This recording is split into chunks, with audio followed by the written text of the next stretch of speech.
ونشهد أن لا إله إلا الله وحده لا شريك له ونشهد أن سيدنا وسندنا وحبيبنا ومولانا محمدا عبده ورسوله الذي أرسله بالحق بشيرا ونذيرا وداعيا إلى الله بإذنه وسراجا منيرا صلى الله تعالى عليه وعلى آله وأصحابه وبارك وسلم تسليما كثيرا. أما بعد فأعوذ بالله من الشيطان الرجيم. بسم الله الرحمن الرحيم. قد أفلح المؤمنون الذين هم في صلاتهم خاشعون والذين هم عن اللغو معرضون والذين هم للزكاة فاعلون والذين هم لفروجهم حافظون إلا على أزواجهم أو ما ملكت أيمانهم فإنهم غير ملومين. فمن ابتغى وراء ذلك فأولئك هم العادون والذين هم لأماناتهم وعهدهم راعون والذين هم على صلواتهم يحافظون أولئك هم الوارثون الذين يرثون الفردوس هم فيها خالدون.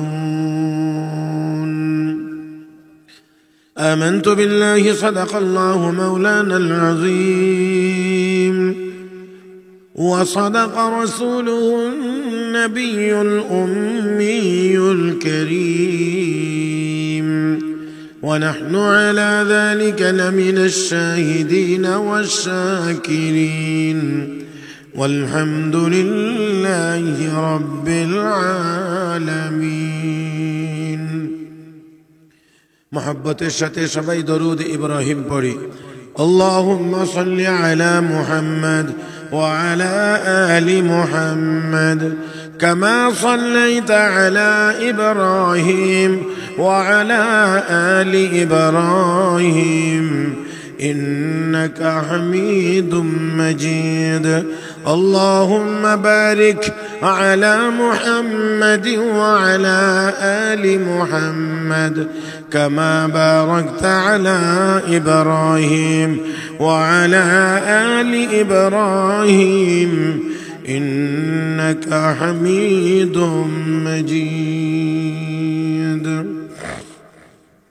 সাউতুল হেরা তাহফিজুল কোরআন মাদ্রাসা মোগলা বাজার দক্ষিণ সুরমা সিলেটের উদ্যোগে পবিত্র মাহে রমজান উপলক্ষে আয়োজিত 2 দিনব্যাপী তাফসীরুল কোরআন মাহফিলের আজকের শেষ দিনের মুহতারাম সভাপতি দামাত বারাকাতুহুল আলিয়া, উপস্থিত হযরত উলামায়ে কেরাম, সমবেত দিনদার ইমানদার মুসলমান ভাইয়েরা, পর্দার আড়ালে অবস্থানরত শ্রদ্ধেয় সম্মানিত মা ও বোনেরা, রব্বে করিমের দরবারে শুকরিয়া আদায় করছি যিনি আমাদেরকে অত্যন্ত দয়া করে মায়া করে মেহেরবানি করে আজকের এই মোবারক মজলিসে মোবারক মাসে মোবারক সময়ে আমাদেরকে আসার বসার কোরআন হাদিসের কিছু কথা বলার ও শোনার তৌফিক দান করেছেন। মহব্বতের সাথে সবাই শুকরিয়া আদায় করি আলহামদুলিল্লাহ। আমি বলার পরে মাইকে আওয়াজ একটু গ্যাপ কেন, আপনারা কি খেয়াল করছেন কিনা জানি না। আমি কথা শুরু করলে আরেকটু 1-2 সেকেন্ড পরে এখানে সাপ্লাই হয়, যার কারণে আওয়াজটা একটু মানে কেমন কেমন মনে হইতেছে আমার কাছে আর কি। মানে আমি বলি তো এটা একটু পরের থেকে শুরু হয়, যাক, তারপরেও আপনারা যারা আছেন সবাই একটু আমার দিকে তাকাবেন, আমার দিক খেয়াল করবেন। এখানে লিফলেটের মধ্যে একটা বিষয় আছে, মুমিনের বৈশিষ্ট্য। কি কি গুণাবলী থাকলে প্রকৃত মুমিন হওয়া যায়। বর্তমান দুনিয়ায় ইমানদারের অভাব নাই, বর্তমান দুনিয়াতে ইমানদারের অভাব নাই, কিন্তু প্রকৃত মুমিনের যথেষ্ট পরিমাণ অভাব আছে। আরে আরেকটু কথা বললেন আর কি, হ্যাঁ, নাকি রমজান মাস এই জন্য বলবেন না? নামের মুমিনের অভাব নাই, কাজের মুমিনের যথেষ্ট পরিমাণ অভাব আছে। যার কারণে এই নামের মুমিন হওয়ার কারণে সারা পৃথিবীতে আমাদের দুর্গতি। যদি আমরা কাজের মুমিন হতে পারতাম, 200 কোটি ইমানদার যেই পৃথিবীতে, সেই পৃথিবীতে ইমানদার পৃথিবীর কোথাও মার খাওয়ার কথা ছিল না। মুহতারাম হাজিরিন, তো এই সূরার ভিতরে প্রকৃত মুমিন কারা, আল্লাহ রাব্বুল আলামিন তাদের পরিচয় দিয়েছেন। এই সূরার 11টি আয়াত আমি আপনাদের খেদমতে তেলাওয়াত করেছি। প্রথম 9 আয়াতের ভিতরে আল্লাহ রাব্বুল আলামিন প্রকৃত মুমিন, সফলকাম মুমিন, কামিয়াব মুমিনের 7টি গুণের কথা আল্লাহ উল্লেখ করেছেন। আর পরের 2 আয়াতের ভিতরে আল্লাহ রাব্বুল আলামিন তাদের পুরস্কার ঘোষণা করেছেন। কয়টা গুণ? 7টা। প্রকৃত মুমিন, সফলকাম মুমিনের গুণ 7টা। এক একটা গুণ নিয়ে আলোচনা হলে এক এক দিনের আলোচনার উপযোগী এক একটা গুণ, আর সেই 7টাকে মিলাইয়াই আমাকে দিছে একদিনের এই সংক্ষিপ্ত সময়ের ভিতরে। অতএব আমি আপনাদের খেদমতে কথা লম্বা করব না, শুধুমাত্র তরজমা আকারে আপনাদের খেদমতে আলোচনা করার চেষ্টা করব। আল্লাহ যেন তৌফিক দান করেন।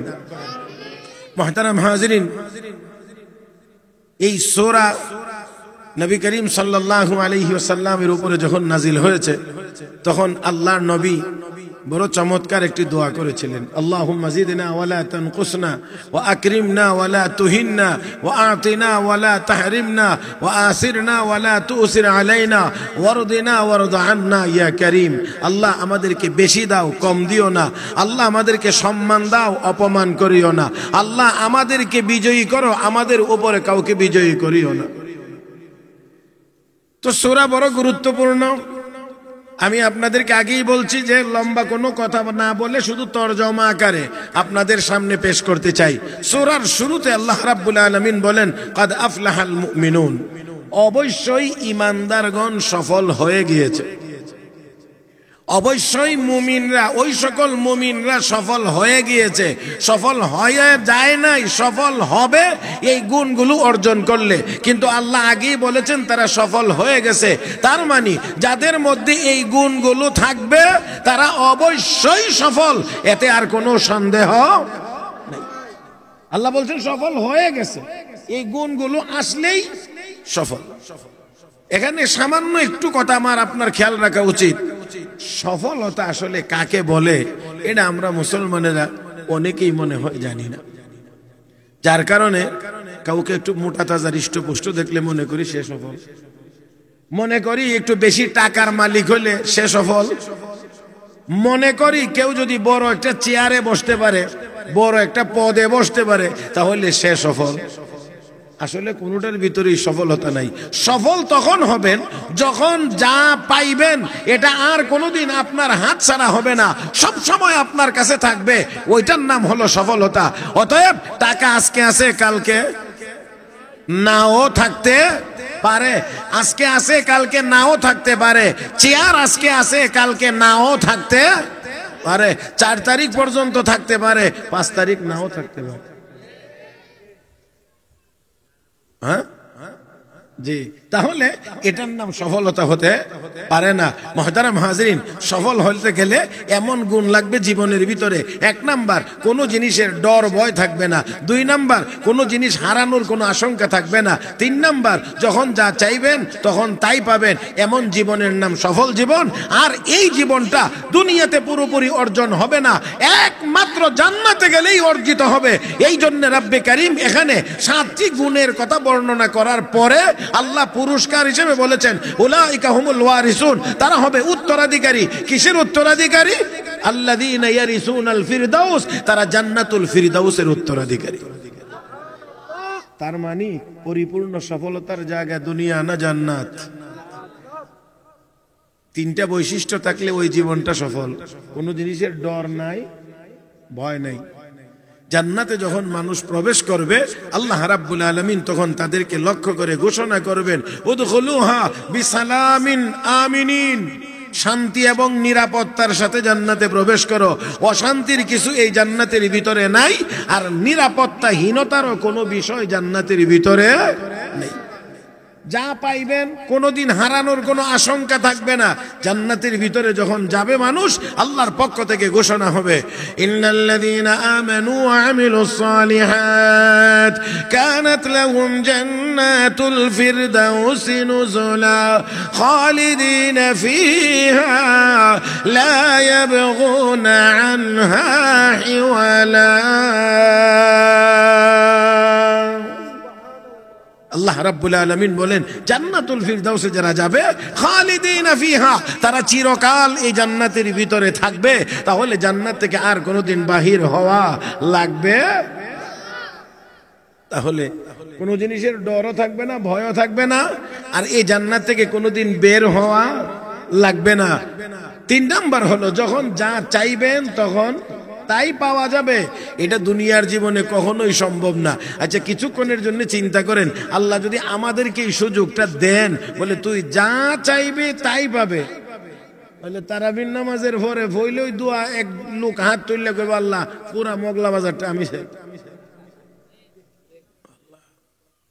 যা চাইবে তাই পাবে, এমন সুযোগ দিলে একজনই আল্লাহর রহমতে পুরা থানা, তো বাকিরা কই যাবেন? এই জন্য আল্লাহ দুনিয়ার জীবনে সবাই চাইলেই সবাই পাবে না, যদ্দূর চাবে অদ্দূর পাবে না। আমি যারে দেব সে পাবে, যদ্দূর দেব অদ্দূর পাবে। কথা বুঝতে পেরেছে?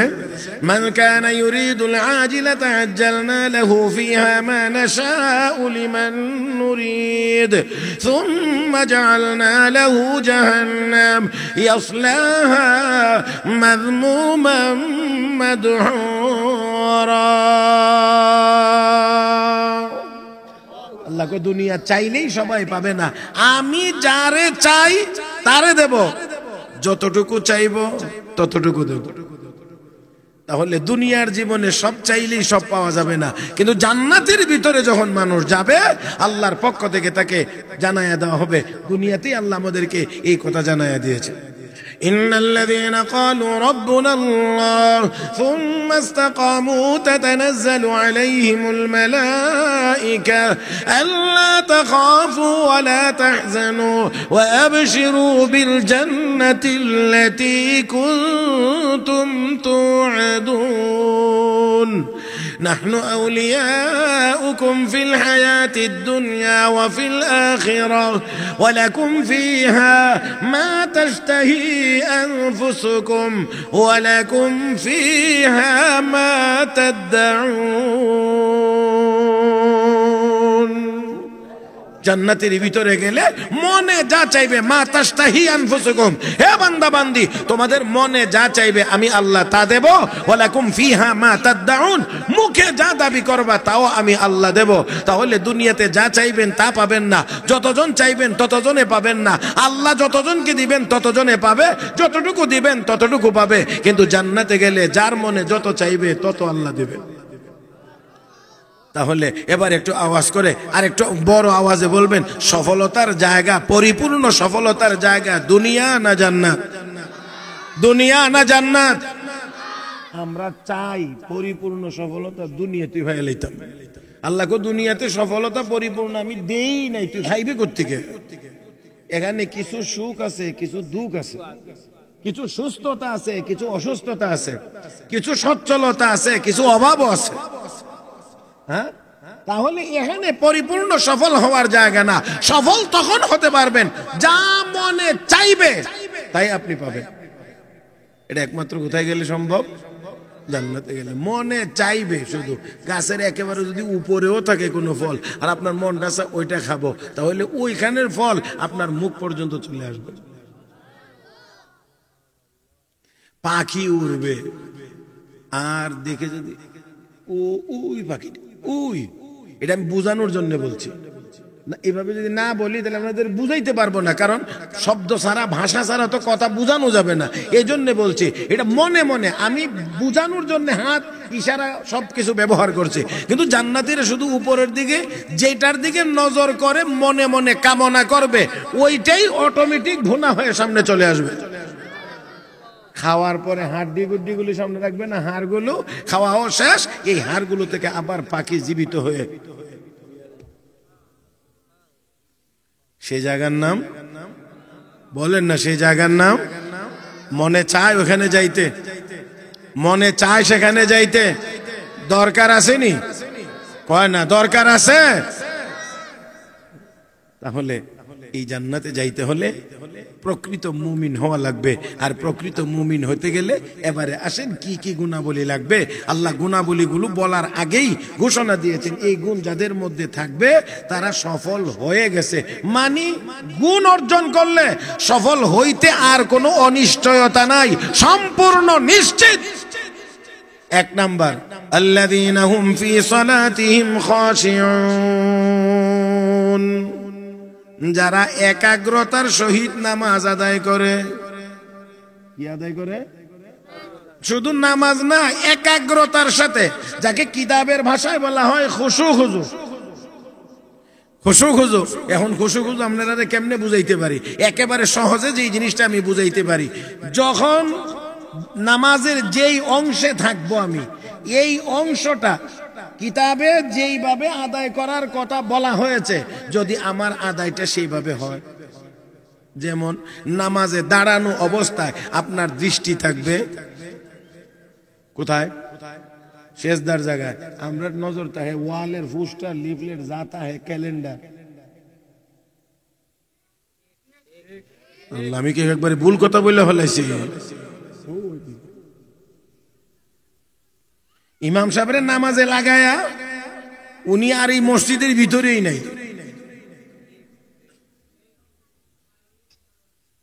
তাহলে অঙ্গ প্রত্যঙ্গ নড়াচড়া করবে না, দৃষ্টি যেখানে থাকবার সেখানে থাকবে। দেখেন আল্লাহ রসুল নামাজ পড়তেছেন, রসুলের এক সাহাবী নামাজ পড়তেছেন, রসুল দেখতেছেন, মাঝে মাঝে একটু এখানে হাত দিচ্ছে। আল্লাহ রসুল দেখছেন আর বলছেন, যদি তার কলবে খুশু থাকতো তাহলে তার অঙ্গ প্রত্যঙ্গ নড়াচড়া থেকে বিরত থাকতো। আমার ভাইয়েরা, তাহলে এখানে অঙ্গ প্রত্যঙ্গের নড়াচড়া, সুবহানাল্লাহ, আমাদের অবস্থা কি? আমরা তো নামাজের ভিতরে মশাও মারতে পারি। হ্যাঁ, শুধু মারতে পারি না, আমার সাথে এক লোক নামাজে দাঁড়াইছে, মশা মারে আর ইস, শুধু থাপ্পড় দিছে যে এমন না, উচ্চারণও করে ইস। তাহলে নামাজ হতে হবে খুশুওয়ালা নামাজ, খুশু খুজুর সাথে, একাগ্রতার সাথে। মানি সোজা কথা, আপনার দেহ আর আপনার মন, আপনার দেহ আপনার মন উভয়টা নামাজের ভিতরে থাকতে হবে। তবে হ্যাঁ, শয়তানের একটা স্পেশাল টিম আছে, শয়তানের একটা স্পেশাল টিম আছে। এই স্পেশাল, এদের কাজই হলো নামাজের ভিতরে নামাজির মনটাকে বাহিরে নিয়ে যাওয়া।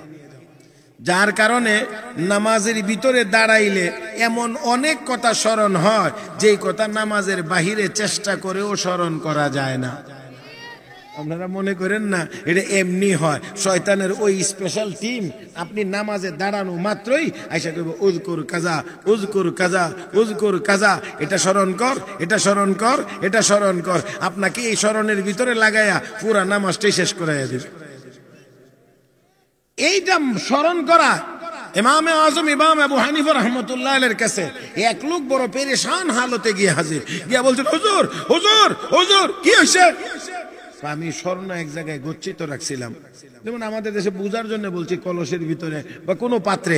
হুজুর এই কলসটা যেমন কোথায় রাখছিলাম এখন তো হুজুর স্মরণ করতে পারতেছি না, হুজুর স্মরণ করতে পারতেছি না, আমার তো সব সম্পদের ভিতরে, দয়া করে আপনি একটা কিছু বলে দেন যাতে আমি এই স্বর্ণের কলস পাইতে পারি। ইমাম আজম আবু হানিফা রাহমাতুল্লাহ আলাইহি বলেন, ওরে বাবা, এটা কি কোনো মাসালা মাসাইলের ব্যাপার? বলে এটা জায়েজ, এটা না জায়েজ, এটা হালাল, এটা হারাম, এটা মাকরুহ, এটা ভালো, এটা সুন্নত, এরকম তো কোনো মাসালা মাসাইল না। তুমি কোথায় স্বর্ণ রাখছো এটা আমি কেমনে বলবো? আর এটা কেমন করে আমার বলার কথা? এটা তো কোনো মাসালা মাসাইলের ব্যাপার না। না হুজুর। তো ইমাম আজম আবু হানিফা রাহমাতুল্লাহ আলাইহি বলেন, আচ্ছা ঠিক আছে, এতই যখন আমাকে পিরাপিরি করতেছো, তো আজকে বাড়িতে গিয়ে এশার নামাজের পরে সারা রাত নফল নামাজ পড়ো। কি বলছে? সারা রাত নফল নামাজ পড়বা। পরের দিন এই লোক দেখা সাক্ষাৎ, খুব হাসি খুশি, চেহারার মধ্যে পুরা হাসির ভাস। কি ব্যাপার, তোমার তো খুব হাসি খুশি লাগে? হুজুর স্বর্ণ পেয়ে গেছি। কিভাবে পাইলা?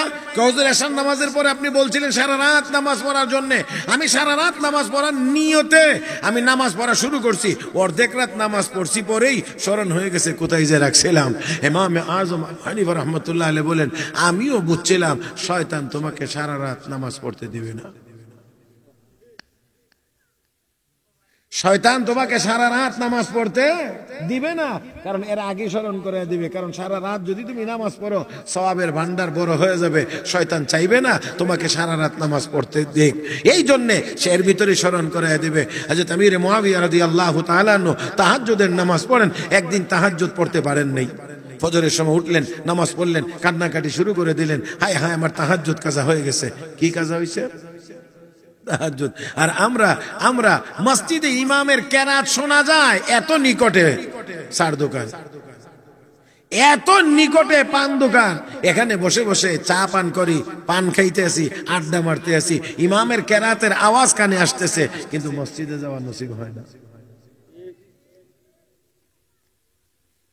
হযরত আমির মুআবিয়া রাদিয়াল্লাহু তাআলা আনহু কান্নাকাটি শুরু করলেন, এমন কান্না যে এক তাহাজ্জুদের দ্বারা যে কান্না কানছে, এক তাহাজ্জুদ ছুটে যাওয়ার কারণে বহু তাহাজ্জুদের সওয়াব আল্লাহ তাআলা আমলনামায় দান করেছেন।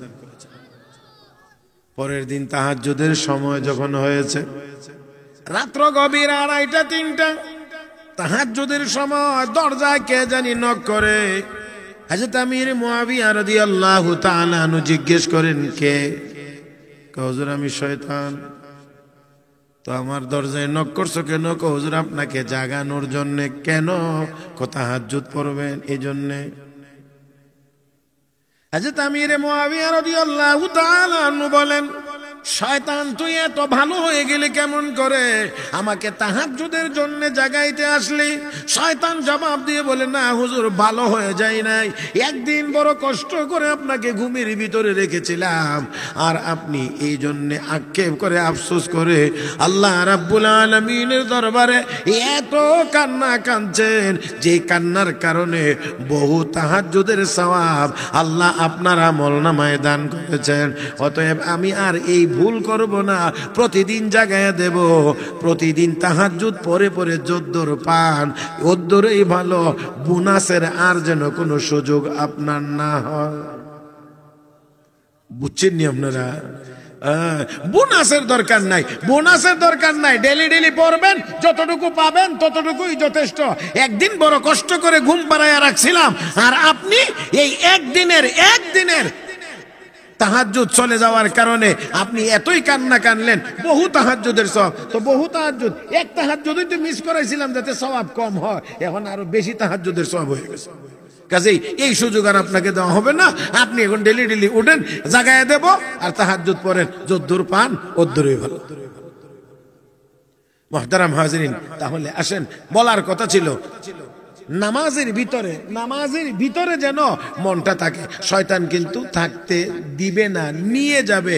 তো নিয়ে যাবে শয়তান, আপনার আমার কাজ হলো এখান শয়তান নিয়ে গেলেও আমরা রাখবো না, ঘুরাইয়া নিয়ে আসবো নামাজে। শয়তান বাহিরে নিবে, আপনি ভিতরে আনবেন।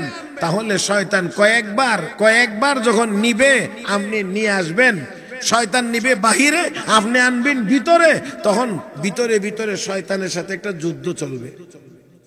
নামাজের ভিতরে শয়তানের সাথে একটা যুদ্ধ চলবে, নামাজের সওয়াবও হবে, এই দিক দিয়ে যুদ্ধের সওয়াবও হবে। তখন শয়তান কইবে এর পিছনে মেহনত করে লাভ নাই, ফজিলত বাড়তাছে, এর পিছনে মেহনত করে লাভ নাই, এমন একটার পিছনে মেহনত করা দরকার যাকে একবার, যার মন নামাজের ভিতর থেকে বাহিরে নিলে সালাম ফিরানোর আগে যেন মসজিদে না হয়। কথা বুঝছেন না? তাহলে এমন করে নেবে। তাই আসুন নামাজের ভিতরে এবার কথা হলো নামাজের ভিতরে এই মনটা, কলবটাকে উপস্থিত রাখবো কেমন করে। মুহতারাম হাজিরিন, উলামায়ে কেরাম এর অনেক পদ্ধতি বর্ণনা করেছেন। এর মধ্যে একটা হলো যারা তরজমা বা অর্থ বুঝে তারা অর্থের দিক খেয়াল করে যদি তেলাওয়াত করে তাহলে নামাজের ভিতরে কলব থাকবে হাজির। আর যারা অর্থ বুঝি না তারা শব্দের দিকে খেয়াল করলে, আয়াতের দিকে খেয়াল করলে, যেমন আলহামদুলিল্লাহি পরের শব্দটা রাব্বিল আলামিন আসতেছে, আর রহমানির রহিম, এইভাবে করে শব্দের প্রতি খেয়াল করে যদি পড়ে তাহলেও আমাদের নামাজের ভিতরে আমাদের মনটা উপস্থিত থাকতে পারে। মনে রাখবেন, যদি কলবের ভিতরে নামাজে আসি এই কথাটা জাগ্রত থাকে তাহলে অযথা অঙ্গ প্রত্যঙ্গ নড়াচড়া করবে, আর যদি তা না হয় তাহলে অবশ্যই সব চলবে। নামাজ ইমামের চালাইবে আর উনি ওইদিকে এদিক ওদিক তাকাইবে, মুহতারাম হাজিরিন কোনো খেয়াল থাকবে না। আমার ভাইয়েরা, সেজন্য আসুন আল্লাহ যেন আমাদেরকেও খুশু খুজুর সহিত নামাজ আদায় করার তৌফিক দান করেন। সবাই মহব্বতের সাথে বলি আমিন। 1 নাম্বার স্টেশন একটু দূরে, এই জন্যে লম্বা কথা না বলে শুধু সামনের দিকে আগানোর চেষ্টা করব। মুহতারাম হাজিরিন, আসেন আল্লাহ রাব্বুল আলামিন বলেন সফল কাম মুমিনের 2 নাম্বার গুণ, ওয়াল্লাযীনা হুম আনিল লাগwi মুরিদুন।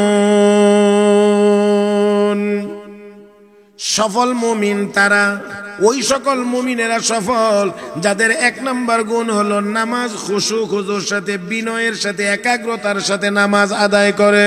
2 নাম্বার গুণ ওয়াল্লাযীনা হুম আনিল লাগwi মুরিদুন, যারা বেহুদা কাজ থেকে নিজেকে বিরত রাখে।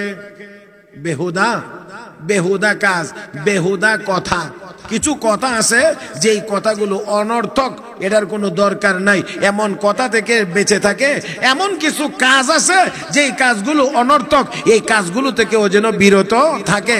যারা থাকবে তারা সফল মুমিন হবে। বিশ্ব নবী হাদিস শরীফে ঘোষণা করেছেন, মিন হুসনি ইসলামিল মারই তারকুহু মা লা ইয়ানি, যার কোনো অর্থ নাই এই অনর্থক কাজ ছেড়ে দিলে মুমিনের ঈমান ইসলাম সুন্দর হয়। তখনই যখন অনর্থক কথাবার্তা, অনর্থক কাজ আমরা ছেড়ে দিতে পারবো। মুহতারাম হাজিরিন, অথচ আমাদের অনেকটা লম্বা সময় পার হয়ে যায় অনর্থক কথাবার্তা, অনর্থক গল্প গুজবে, অনর্থক কাজকর্মের ভিতরে। আমি আপনাদেরকে একটু সামান্য গভীরভাবে খেয়াল করার অনুরোধ করব। আমার আপনার যে হায়াত বা জীবন কার দেওয়া? আল্লাহর দেওয়া। তাহলে একটু খেয়াল করি, এই হায়াত হলো ক্ষুদ্রতম অংশের নাম সেকেন্ড, মিনিট, ঘন্টা, দিন, সপ্তাহ, মাস, বছর।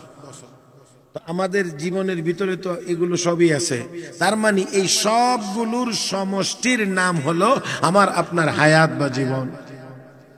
এবারে আসেন, একটা দিন 24 ঘন্টা আমরা যাকে বলি, এই 24 ঘন্টার এই হায়াতটা কার দেওয়া? আল্লাহর দেওয়া। আল্লাহ যদি হায়াত না দেন, 24 ঘন্টা তো দূরের কথা, 24 মিনিট বেঁচে থাকারও কোনো ক্ষমতা আমার আপনার। তাহলে হায়াত কার দেওয়া? এই আল্লাহর দেওয়া হায়াত ব্যবহার করে বহু কাজ আমরা সারা দিনে করি, বহু কথা আমরা সারা দিনে বলি, বহু সময় আমরা নষ্ট করি, কিন্তু যেই মালিক আমাকে এই হায়াত দিলেন শুধু সেই মালিকের কাজটাই করি না। কথা বুঝাইতে পারছি না মনে হয়? মালিক আমাকে আপনাকে হায়াত দিলেন একটা দিন 24 ঘন্টা, কত কাজ করলাম, কত কথা বললাম, কত কিছু করলাম, কিন্তু মালিকের যেই হুকুমটা সেই হুকুমটা পালন করলাম না।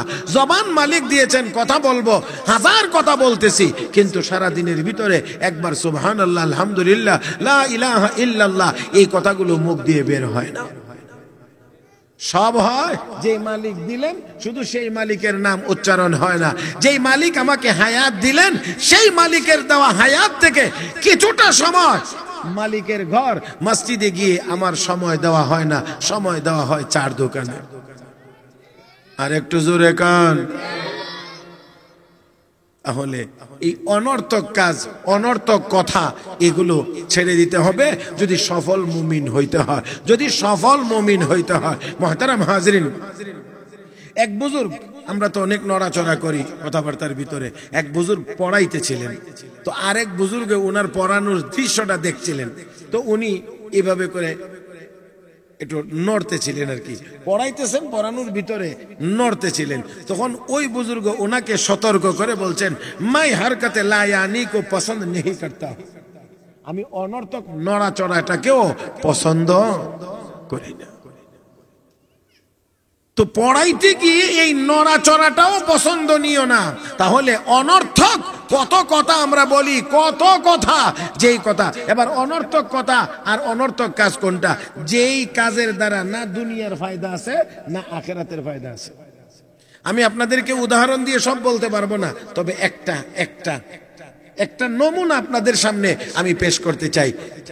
আমাদের দেশে যারা প্যান্ট পরেন, প্যান্ট, ওনাদের প্যান্ট কদ্দূর পর্যন্ত থাকে? আল্লাহ, পুরুষের কাপড় থাকতো টাকনুর উপরে নাকি? আল্লাহর রাসূল বলছেন টাকনুর নিচে পুরুষের কাপড় দিয়ে যতটুকু জায়গা ঢাকা থাকবে ততটুকু জায়গা জাহান্নামে যাবে। আপনাদের কি মনে হয় এতটুকু পাও কেটে জাহান্নামে দিবে আর আপনারে ফাও সারা ল্যাংড়া লুলা বানায়া জান্নাতে দিবে? তার মানে পায়ের ওসিলা আপনাকে পুরা দেহটাকেই জাহান্নামে দেওয়া হবে। আমি আপনাদেরকে জিজ্ঞেস করি, এই টাকনুর নিচে কাপড় পরলে দুনিয়ার কি লাভ, আখিরাতের লাভ তো পরে? কোন লাভ? হযরত আকদাস হযরত মাওলানা মুফতি মোহাম্মদ শফি রহমতুল্লাহ আলাইহি একটা ছোট্ট রিসালা লিখেছেন। এই রিসালার নাম হলো গুনাহে বেলাজ্জত, স্বাদহীন গুনাহ। মানে গুনাহ কিন্তু এটার কোনো মজা দুনিয়াতে নাই। আরে আখিরাতে তো মজা নাই, আখিরাতে তো সাজাই আছে। এবার চিন্তা করে দেখেন, গুনাহে বেলাজ্জত, স্বাদহীন গুনাহ। গুনার অনেক গুনার মজা আছে, যেমন সুদ গুনাহ, কিন্তু এটার মজা আছে। 1 লাখ টাকা দিলে 1.5 লাখ পাওয়া যায়। এটার ভিতরে কি আছে? নগদ একটা মজা আছে। গান বাজনা শুনলে শরীরের মধ্যে একটা ভাব আসে, নগদ একটা মজা আছে। তো এরকম অনেক গুনাহ আছে, যে গুনাহগুলোর ভিতরে নগদ কিছুটা মজা আছে। কিন্তু আপনারা একটু দয়া করে বলেন, টাকনুর নিচে প্যান্ট পরলে এখানে কি মজা আছে? কি লাভ আছে? কিন্তু লাভ নাই, অনর্থক। আবার মাফ করে দিবেন, এইরকম ওই টাকনুর নিচে দিয়া জুতার নিচেও 2-3 আঙ্গুল প্যান্ট থাকে, রাস্তাঘাটের ময়লা আবর্জনা যা আছে সব লাগে, তারাই আবার নিজেদেরকে জেন্টেলম্যান ভাবে। কথা বোঝেন না? হ্যাঁ, ওনাদের ভাবসাবে বোঝা যায় হাম কুছ হুয়া হ্যায়। কথা বুঝেন না? আর মাদ্রাসার তালবারা তো ওই টাকনুর উপরে হাঁটু আর টাকনুর দুইটার মাঝামাঝি পায়জামা পরে বা একটু নিচে থাকে, অনেকটুকু উপরে থাকে, যার কারণে এটা দেখে অনেকে বুঝাইতে চায় এই মোল্লা মৌলবী এত বেশি বুঝে সুঝে না। কথা বুঝেন নাই? হ্যাঁ, বুঝে সুঝে না। মুহতারাম হাজিরিন, তো দেখেন, বুঝবেন তখন ধরা পড়বেন যখন